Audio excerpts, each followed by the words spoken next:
This video is sponsored by Shortboxed, the easiest and safest way to buy and sell graded comic books. Download the app today using the link in the description. Reggie here, and I want to welcome you to another one of my videos. Recently, I released a few videos here on the channel in which I spoke about some scams and potential scams that were taking place out in the world of comics.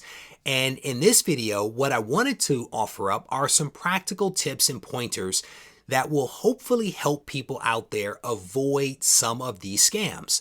Now, I will tell you that there is nothing that I'm going to say in this video that is 100% protective, but my belief is that by thinking about some of these things in advance, we may be able to minimize and negate some of the risks that could come from these bad actors that are attempting to separate us from our hard-earned money. So it is in that spirit that I create this video. And I want to ask you, if you haven't yet subscribed to the channel, to do me a favor and go ahead and tap the subscribe button right now and go ahead and give the video a thumbs up if you enjoy it. The first tip that I want to offer up is to buy from reputable sellers. And there is a broad category of people and organizations that I consider to be reputable.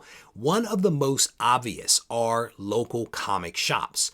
And typically there are local comic shops that are in your area that you can do business with, but oftentimes local comic shops here, at least in the United States, also have an online presence. So if you can't get to the shop personally, you can potentially do business with them online via their web presence. This is a great way to de-risk any purchase that you might be making. A lot of comic shop owners have been in the industry for a while. They know the difference between a real comic and a fake comic. They are going to do their due diligence before spending their money on a comic. And if they do that, then they're less likely to buy something that isn't legit and then pass that on to you. So working with a local comic shop, either face-to-face in person or digitally, is not a bad way to go.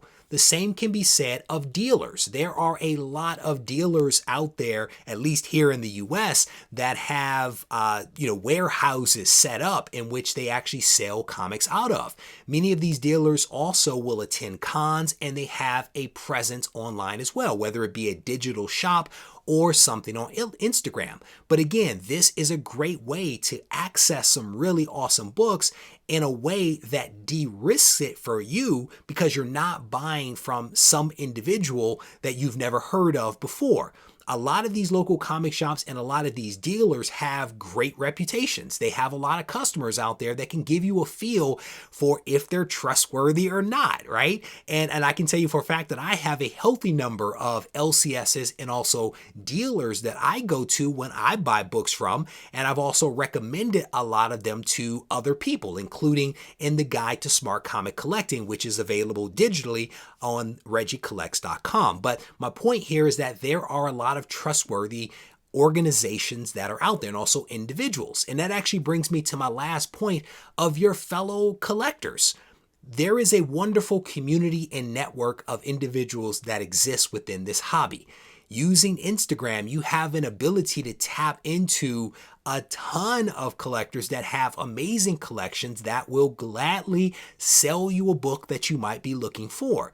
And if someone has a presence in the community, if they have a presence on Instagram or even on Facebook for that matter, it's kind of sort of hard for them to do bad business with people and continuously get away from it or get away with it, because we as collectors talk. And so talk to your friends, find out who they've done business with, contact those people, see if they have books that you're interested in. And again, this is a great way to not only network, but also to de-risk the buying and the selling of comics. The second tip that I want to offer up is to check the details. One of the things that benefits the scammers is that sometimes we get so excited, we get emotional with what we're doing, that we do not take the time to actually check the details. If you learn how to, for example, read the barcode of a comic, you are less likely to buy a facsimile version of Ultimate Fallout, for example, versus the real version of Ultimate Fallout, regardless of what the label on the comic might actually say.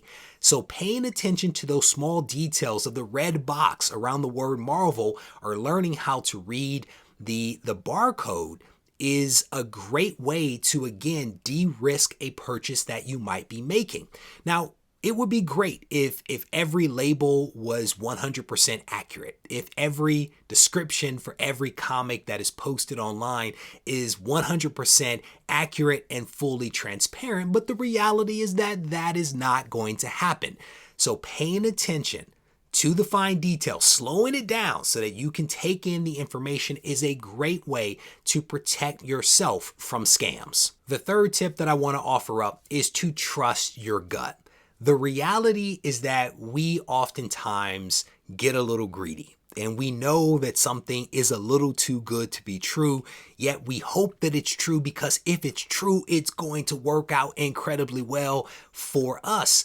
But that is exactly what scammers count on. They count on us being emotional. They count on us not paying attention to the details. They count on us not asking questions and rushing to jump on the smoking deal because it's a smoking deal, because that's exactly how they position it. So they're taking advantage of us as emotional creatures, and that's how they win. The truth of the matter is that if you slow it down and if you honestly ask yourself, is this too good to be true? Oftentimes you will realize that it probably is too good to be true, which means that it might be a scam. Not always, but greed is one of those things that allows them to get one over on us. So trust your gut. The fourth and final tip that I want to offer up is to look for comparisons.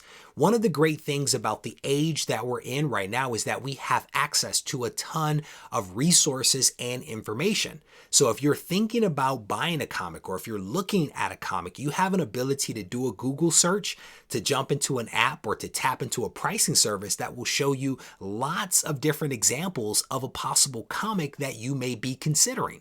You can see cover photos, front and back. You can even sometimes see interior pages. Using the comparisons is a great way to be able to distinguish the real from the fake. And as I demonstrated in one of my videos recently, the scammers have the ability to get their hands on some reproductions of comics that look pretty authentic. And so again, by slowing down, by looking for details, by using comparisons, by doing research, fingers crossed, we have an ability to minimize the risk that we're going to fall for a scam. So with that said, I'm going to wrap this video up. If you have additional tips and pointers that you want to put out there for your fellow collectors, investors, and speculators, I want to encourage you to leave those thoughts down in the comment section so that we can all learn from one another. If you need to reach out to me, feel free to do so on Instagram at Regie Collects. Take care.